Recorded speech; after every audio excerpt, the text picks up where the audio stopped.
Alguma vez você já se perguntou o que aconteceria se o destino batesse à sua porta na noite mais escura da sua vida? Esta é a história de duas almas feridas que se encontraram quando menos esperavam. Um milionário que chorava a perda do seu único filho e um menino de rua que não sabia que estava prestes a mudar tudo para sempre. Em meio às vielas de Belo Horizonte, onde o luxo e a miséria se espreitam um ao outro, separados apenas por um muro, algo extraordinário estava para acontecer. Alexandre tinha todo o dinheiro do mundo, mas havia perdido o que realmente importava. Mateus não tinha nada, exceto uma fome desesperadora e um segredo que nem ele mesmo conhecia. O que começou como um simples pedido de comida se transformaria numa história que desafiaria tudo que acreditamos sobre família, destino e o poder do amor. Porque às vezes as respostas que mais precisamos chegam da forma mais inesperada. E às vezes, salvar alguém é a única maneira de nos salvarmos a nós mesmos. Esta não é apenas a história de um menino que bateu numa porta. É a história de como uma vida pode mudar numa só noite e como o amor verdadeiro pode nascer até mesmo nos lugares mais desolados. Prepare-se para uma história que te fará questionar tudo o que você pensava saber sobre o que realmente significa ser família. A chuva batia nas janelas do casarão em as colinas como socos desesperados. Alexandre Mendes estava afundado em sua poltrona de couro italiano. Uma garrafa de tequila, seu Júlio meio vazia sobre a mesa de mogno, e em suas mãos trêmulas, a última fotografia que ele tirou de Diogo. Seu filho de 9 anos sorria com aquela expressão travessa que ele tanto sentia falta, mostrando a pequena pinta em forma de estrela que tinha na testa direita. Fazia 2 semanas do enterro. 2 semanas desde que o câncer levara o que dava sentido à sua fortuna. A casa de 500 metros quadrados parecia um mausoléu vazio, cheio de ecos de risadas que não voltariam mais. A campainha tocou como um tiro na madrugada. Alexandre levantou o olhar, confuso. Quem poderia tocar à 1 da manhã? Os seguranças não haviam relatado nada pelo interfone. Ele se levantou um pouco cambaleante, caminhou até o monitor da entrada principal e apertou o botão. A imagem em preto e branco mostrou um menino encharcado, magro como um palito, com as roupas grudadas no corpo pela chuva torrencial. "Quem é você?" perguntou ele com a voz rouca. O menino levantou o rosto para a câmera e Alexandre sentiu o mundo parar. Aqueles olhos, aquele formato do rosto, aquele gesto de limpar o nariz na manga. "Por favor, senhor, só estou com fome", disse a voz infantil, quebrada pelo frio. Alexandre se aproximou mais do monitor, estreitou os olhos e então o viu. Ali estava, inconfundível, sob a luz fraca da entrada, uma pequena pinta em forma de estrela na testa direita do menino. "Santo Deus, você é igualzinho ao meu Diogo", sussurrou ele, e sem pensar 2 vezes, apertou o botão que abria o portão principal. Suas mãos tremeram enquanto esperava o menino caminhar pela calçada de pedras até a porta principal. Quando finalmente abriu, ele ficou sem fôlego. Não era só a semelhança física, era algo mais profundo, algo que ele não conseguia explicar com palavras. "Venha, garoto, vai pegar uma pneumonia aí fora." O menino entrou com passos hesitantes, deixando um rastro de água sobre o mármore branco do hall de entrada. Seus olhos se moviam por todos os lados, admirando os lustres de cristal, os quadros e os móveis que provavelmente custavam mais do que tudo o que ele já vira na vida. "Como você se chama?" perguntou Alexandre, fechando a porta. "Mateus, senhor." "Mateus o quê?" "Só Mateus. Não tenho sobrenome." Das escadas em espiral apareceu Carmen, a esposa de Alexandre. Apesar de estar enrolada em um roupão de seda rosa e se sentindo fraca por causa da quimioterapia, Carmen desceu com determinação. Seus olhos brilharam ao ver o menino. "Alexandre, o que está acontecendo aqui?" "Esse moleque estava na rua, amor. Não podia deixá-lo lá com essa tempestade." Carmen se aproximou de Mateus, colocou uma mão em seu ombro molhado e sentiu o menino tremer, não só de frio, mas de surpresa. Fazia muito tempo que ninguém o tocava com carinho.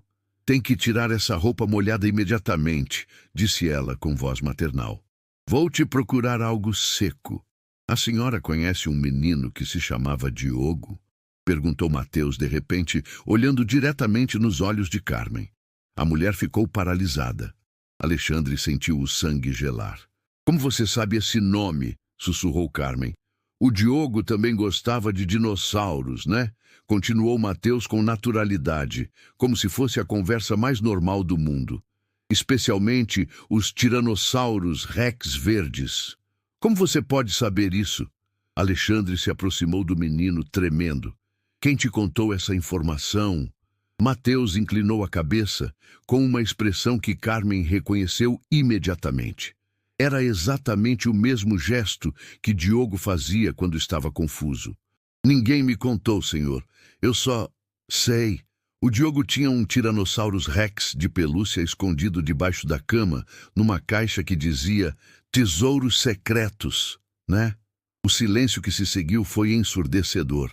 Aquele ursinho de pelúcia nunca havia saído do quarto de Diogo. Ninguém mais no mundo sabia da sua existência. No dia seguinte, Carmen arrumou roupas limpas para Mateus. Uma calça jeans e uma camiseta azul que tinham sido de Diogo. Ficaram perfeitas nele, como se tivessem sido feitas sob medida. Depois de um café da manhã com ovos mexidos e torradas recém-feitas, Mateus pediu permissão para explorar a casa. Pode ir aonde quiser, meu filho, disse Carmen, menos para o quarto de... Bom, tem um quarto que está fechado. O quarto do Diogo? Perguntou Mateus. Tudo bem, posso entrar. Ele não se importa. Carmen e Alexandre trocaram olhares preocupados, mas decidiram não fazer perguntas por enquanto. Esperança.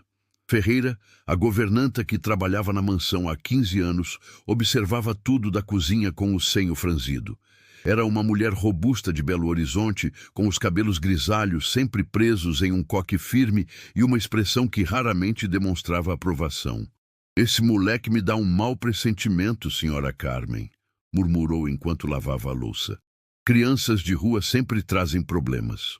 À tarde, enquanto Carmen descansava e Alexandre atendia ligações de trabalho, Esperança decidiu subir para trocar os lençóis. Ao passar pelo quarto de Diogo, ouviu uma vozinha infantil. Parou bruscamente, encostando o ouvido na porta entreaberta. Não, Diogo, não chore mais. Seus pais estão muito tristes, mas vão ficar bem, dizia Mateus com a maior naturalidade. Sim, eu sei. Também fico triste de te ver assim, mas agora eu estou aqui para cuidar deles. Esperança abriu a porta suavemente e viu Mateus sentado na cama, olhando para a janela como se houvesse alguém ali. Com quem você está falando, menino? Perguntou com a voz trêmula. Mateus se virou calmamente. Com o Diogo. Ele diz para você não chorar mais, que ele está bem e que já não sente mais dor nenhuma. Esse menino está possuído, gritou Esperança, fazendo o sinal da cruz 3 vezes. Santo Deusinho de Aparecida, nos proteja! Carmen chegou correndo, seguida por Alexandre. O que está acontecendo aqui? Senhora, esse moleque está falando com fantasmas. Isto não é normal. Mateus desceu da cama e caminhou até Carmen. O Diogo diz que a senhora se sente culpada porque a última vez que brigou com ele foi quando ele derrubou chocolate no seu vestido branco preferido. Mas ele diz que já a perdoou e que nunca ficou bravo com a senhora. Carmen levou as mãos à boca, os olhos cheios de lágrimas. Aquela briga tinha sido 2 dias antes de Diogo morrer, e ela nunca tinha contado para ninguém. As 2 semanas seguintes transcorreram com uma tranquilidade que a família Mendes não experimentava desde a morte de Diogo. Mateus se adaptara surpreendentemente bem à rotina da casa. Levantava cedo, ajudava Carmen com pequenas tarefas e, à tarde, fazia desenhos que sempre incluíam 3 figuras: um homem alto, uma mulher de cabelos longos e um menino sorridente. Alexandre havia decidido matriculá-lo no Colégio Cristóvão Colombo, uma escola particular em Ipanema. Embora Mateus tivesse algumas deficiências acadêmicas por ter vivido na rua, sua inteligência natural o ajudava a se atualizar rapidamente. Carmen, por sua vez, parecia ter encontrado uma nova razão para lutar contra o câncer. Os tratamentos já não lhe pareciam tão pesados, e seu sorriso havia voltado pela primeira vez em meses. "Sabe que, Mateus?", disse ela uma tarde, enquanto almoçavam feijoada na varanda. "Sinto que Diogo nos enviou alguém especial para cuidar da gente." "Talvez sim", respondeu Mateus, mexendo os grãos de feijão com a colher. "Mas tenho uma pergunta que me dá medo de fazer." "Diga, meu menino, aqui você pode perguntar o que quiser." Mateus deixou a colher no prato e olhou diretamente para Carmen com aqueles olhos tão parecidos com os de Diogo. "Diogo morreu porque vocês não o quiseram o suficiente?" O prato de Carmen escorregou de suas mãos e se espatifou no chão de cerâmica. Alexandre, que estava lendo o jornal, se levantou de um pulo. "Como você ousa dizer isso?" gritou com uma fúria que não havia demonstrado antes. "Nós amávamos Diogo mais que as nossas próprias vidas."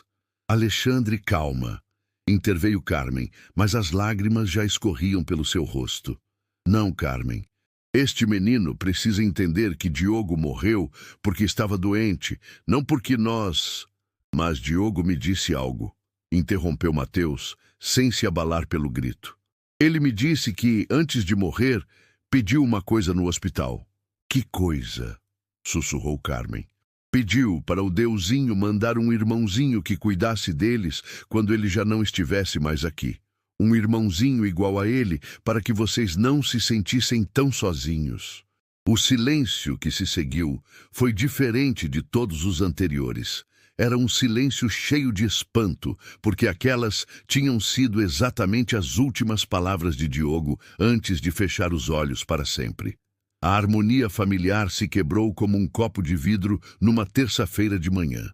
Alexandre havia colocado seu relógio Rolex, herança de seu pai, na mesa de cabeceira, como todas as noites nos últimos 20 anos. Era uma peça única, com inscrições na parte de trás que diziam: "Para meu filho, que sempre chegue a tempo à vida. Pai." Quando acordou, o relógio não estava lá. "Carmen, você viu meu relógio?" perguntou enquanto se penteava diante do espelho do banheiro. "Não, amor. Você tem certeza de que o colocou ali?" "Completamente certo. Coloco no mesmo lugar há anos." Carmen percebeu a preocupação na voz do marido. Aquele relógio não tinha apenas valor econômico, tinha um valor sentimental inestimável. Alexandre procurou por todo o quarto, vasculhou gavetas, o armário, até embaixo da cama. Nada. Desceu para a cozinha, onde Mateus tomava café da manhã com um delicioso pão de queijo. "Você viu um relógio dourado, filho?" "Não, senhor. O senhor perdeu?" Antes que Alexandre pudesse responder, Esperança entrou da área de serviço com uma expressão estranha no rosto. "Senhor Alexandre, preciso falar com o senhor." A sós. Carmen e Mateus trocaram olhares. O menino sentiu um nó na garganta, como se algo ruim estivesse prestes a acontecer.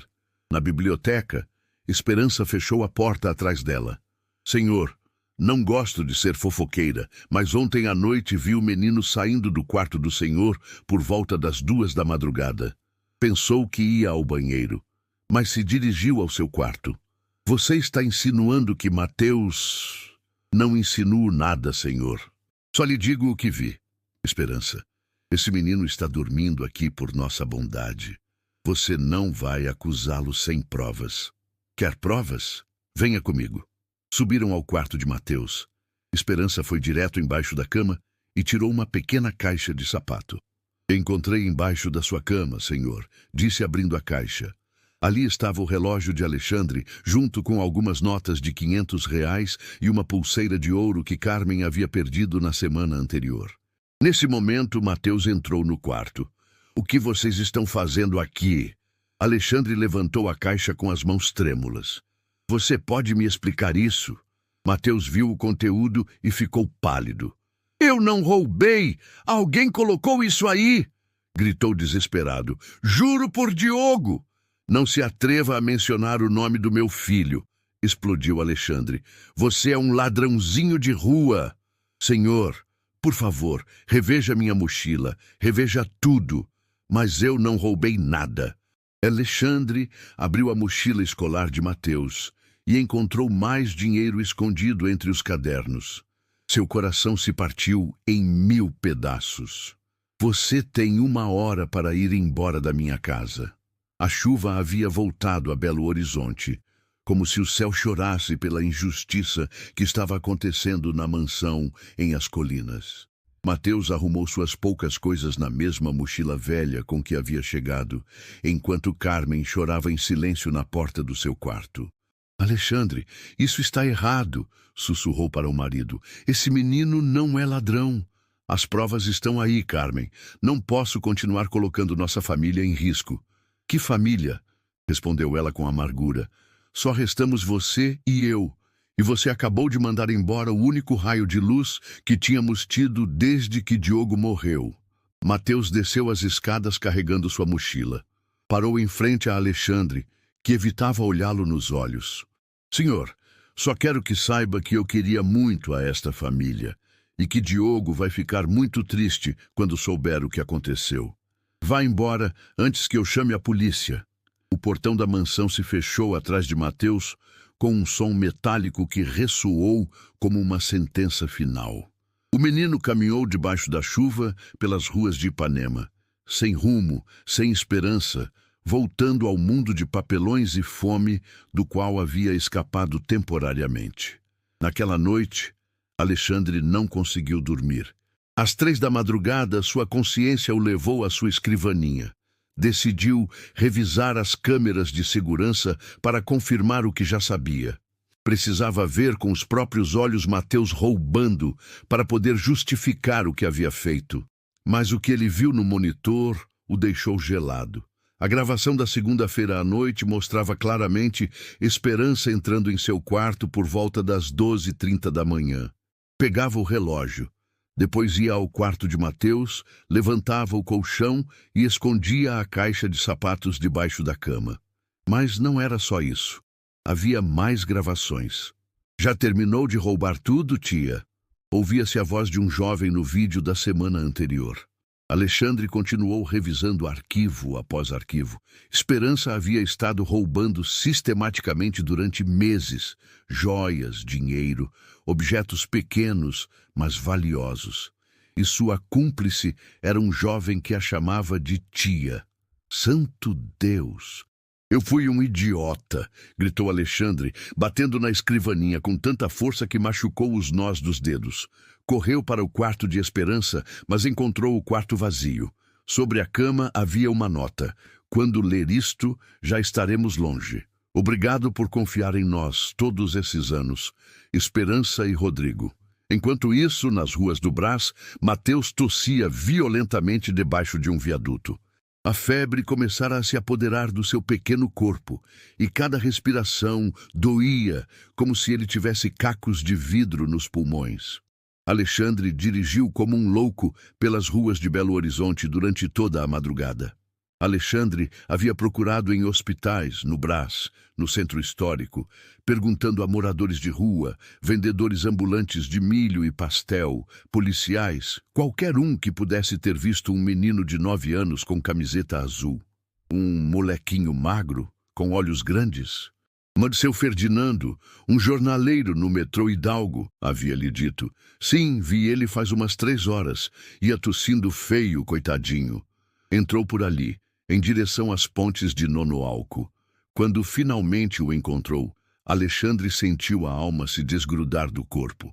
Mateus estava deitado sobre jornais molhados, embaixo de uma ponte, tremendo violentamente. Sua respiração era entrecortada e tinha os lábios roxos pela falta de ar. Correu e se ajoelhou ao lado do menino.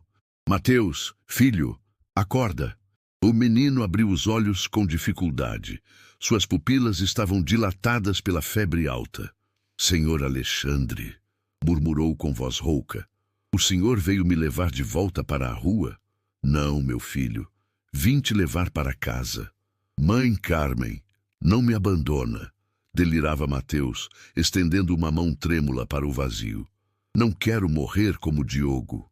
Quero ficar com vocês. Perdão, filho. O pai está aqui, sussurrou Alexandre com a voz embargada, carregando o menino nos braços. O pai está aqui e nunca mais vai te deixar.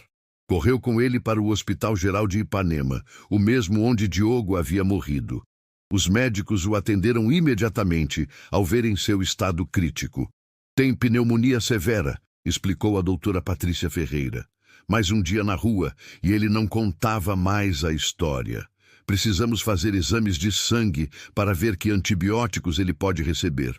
Quando os resultados chegaram, a doutora franziu a testa. Isto é muito estranho, Sr. Mendes. Este menino tem um tipo sanguíneo extremamente raro, AB negativo, com fator Duff negativo. É uma combinação que só acontece em uma pessoa em 1 milhão. Alexandre ficou paralisado. Doutora, meu filho Diogo tinha exatamente o mesmo tipo sanguíneo. Foi muito difícil conseguir doadores quando ele estava doente. Seu filho biológico? Sim. Que probabilidade há de 2 meninos não relacionados terem essa mesma combinação? A doutora o olhou com expressão séria.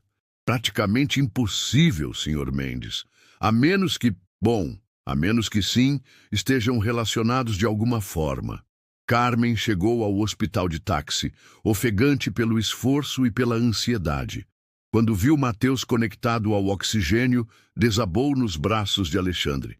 Isto é culpa minha, chorou. Eu sabia que ele era inocente. 3 dias depois, Mateus havia recuperado o colorido das bochechas e conseguia sentar na cama do hospital sem ajuda.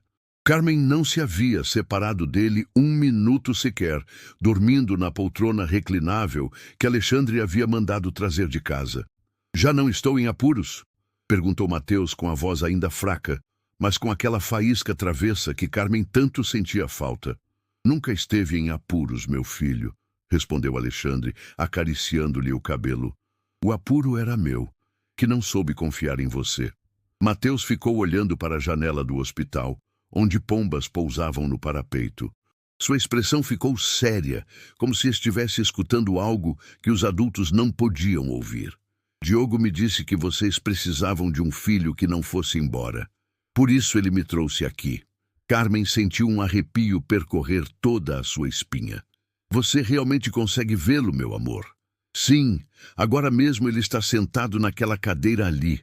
Apontou para uma cadeira vazia perto da janela. Ele diz que está feliz porque vocês não vão mais chorar à noite. Alexandre aproximou-se da cadeira que Mateus havia indicado. O ar naquela área parecia diferente, mais frio, mas também mais calmo. O que mais Diogo diz? Ele diz que pediu à Virgem de Nossa Senhora Aparecida que mandasse alguém para cuidar de vocês. Alguém que fosse idêntico a ele para que quando o vissem se lembrassem de quanto os amava, mas que já não estivessem tristes. Carmen levou as mãos ao peito. Sua respiração acelerou. Mateus, eu também o vi. Pensei que era imaginação minha por causa dos remédios do câncer, mas onde você o viu? Perguntou Alexandre, incrédulo. No jardim, brincando com a bola vermelha dele. E uma vez o vi na cozinha, sentado no seu lugar de sempre, sorrindo para mim. Mas quando eu pisco, ele desaparece. Mateus concordou com naturalidade. Ele diz que já pode ir tranquilo, porque agora tem um irmão que vai cuidar dos pais dele. Diz que nós éramos melhores amigos no céu, antes de nascer, e que fizemos um pacto. Que pacto? Sussurrou Carmen. Que se um tivesse que ir primeiro, o outro viria ocupar o seu lugar, para que vocês nunca ficassem sozinhos. Naquele momento, uma brisa suave mexeu nas cortinas do hospital, apesar de as janelas estarem fechadas. Carmen e Alexandre sentiram uma paz imensa enchendo seus corações, como se finalmente tudo fizesse sentido. Uma semana depois da alta hospitalar, Quando a vida parecia ter finalmente encontrado seu equilíbrio, tocou a campainha da casa num domingo à tarde. Alexandre abriu a porta e se deparou com uma mulher de uns 35 anos, morena, com olhos que haviam chorado demais e mãos que tremiam enquanto segurava uma pasta cheia de documentos. Desculpe, senhor, meu nome é Lúcia Ramos. Venho pelo menino que mora aqui. Acredito que ele é meu filho. O mundo de Alexandre desabou. Carmen apareceu atrás dele, seguida de Mateus, que ficou paralisado ao ver a mulher. Perdão? Disse Carmen, agarrada ao braço do marido. Roubaram meu bebê 9 anos atrás, no Hospital Geral, explicou Lúcia com a voz embargada. Os médicos me disseram que ele havia morrido, mas nunca me deixaram ver o corpo. Aqui estão as provas de que meu filho está vivo e que é ele. Tirou da pasta fotos, documentos do hospital e apontou diretamente para Mateus. Ele tem uma marca de nascença em forma de estrela na testa, igual ao pai. Nasceu em 15 de março, pesou 3,2 quilos e tem tipo sanguíneo AB negativo. Você está dizendo que Mateus foi sequestrado? Perguntou Alexandre, sentindo as pernas fraquejarem. Uma quadrilha de traficantes roubava bebês do Hospital Geral. Vários médicos já estão presos. Um deles confessou tudo, o Dr. Ramiro Sanches.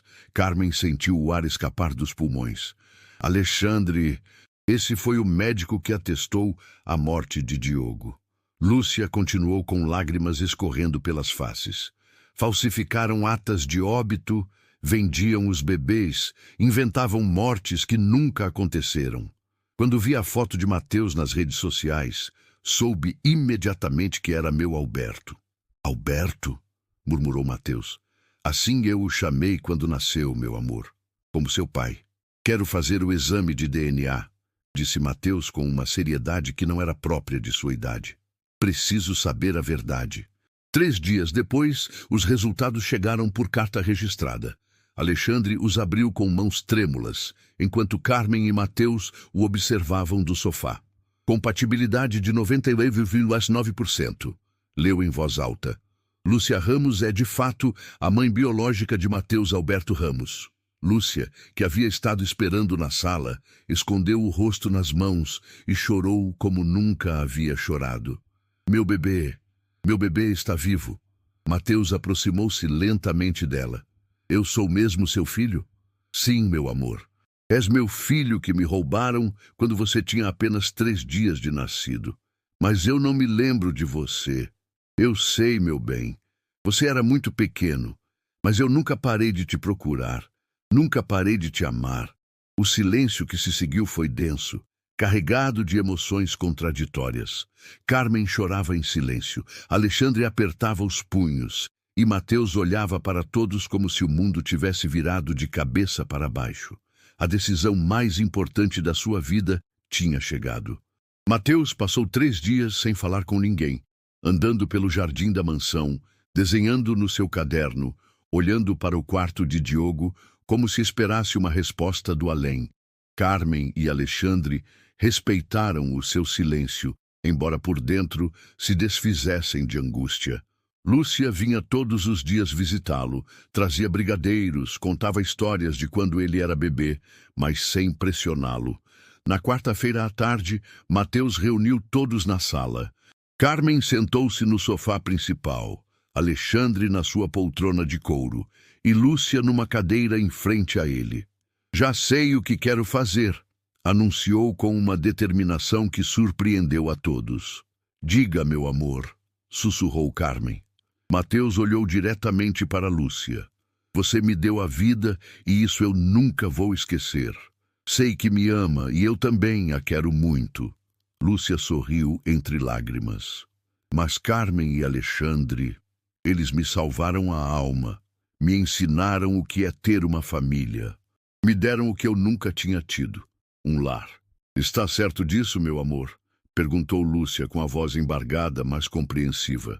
Lúcia me deu a vida, mas vocês me deram a alma, declarou olhando para Carmen e Alexandre. Quero ficar aqui. Quero que sejam meus pais para sempre. Carmen levantou-se do sofá e o abraçou com uma força que parecia querer fundi-lo em seu ser. Alexandre se juntou ao abraço e, pela primeira vez em meses, os três choraram de felicidade. "E o que você quer que aconteça comigo?" perguntou Lúcia, enxugando as lágrimas. "Quero que seja minha amiga, que venha me visitar, que me conte sobre meu pai biológico, mas quero viver aqui." Lúcia se aproximou e acariciou o cabelo de Mateus. "Entendo perfeitamente, meu menino. Eles te deram o que eu não pude te dar. E isso está tudo bem." Mateus a olhou com aqueles olhos sábios que ele tinha. "Sabe o que eu acho que aconteceu? Acho que Diogo e eu fomos trocados pelo destino. Ele foi para o céu para preparar o meu caminho e eu vim para curar o coração partido dos seus pais. Éramos melhores amigos lá em cima." 6 meses depois, no juizado de família de Miguel Hidalgo, Alexandre e Carmen Mendes oficializaram a adoção de Mateus Alberto Mendes Ramos.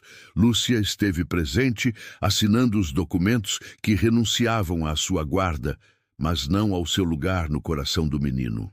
Naquela noite, eles comeram feijoada, assistiram a um filme de dinossauros, e Mateus adormeceu entre seus pais no grande sofá da sala.